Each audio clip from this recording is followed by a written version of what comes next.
વાત ગાંધીનગરની, જ્યાં સિવિલ હોસ્પિટલમાં આગથી દોડધામ મચી ચૂકી છે। સિવિલના ડેમોન્સ્ટ્રેશન રૂમમાં આગ લાગી, બારી તોડીને લોકોને સુરક્ષિત રીતે બહાર કઢાયા। શોર્ટ સર્કિટને લીધે આગ લાગી હોવાની આશંકા।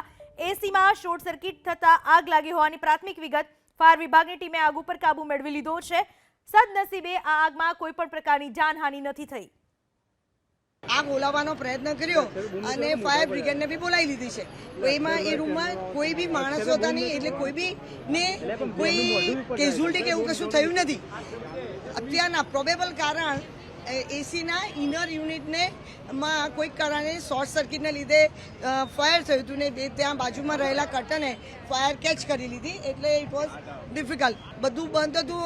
એ વિંગમાંથી જે એરને બહાર નીકળવા માટેનો જેટલો સમય લાગે એમાં એ ઓપીડી પ્લસ સોમવારની ઓપીડી જે ગાંધીનગરની ઘણી જ બચક હોય છે, જે આપ લોકો જાણો છો કે 2 થી 1500, 1800, 2000 જેટલા પેશન્ટો હોય છે, એટલે સેફટી માટે એ બધાને ઇવેક્યુએટ કરી દીધા હતા।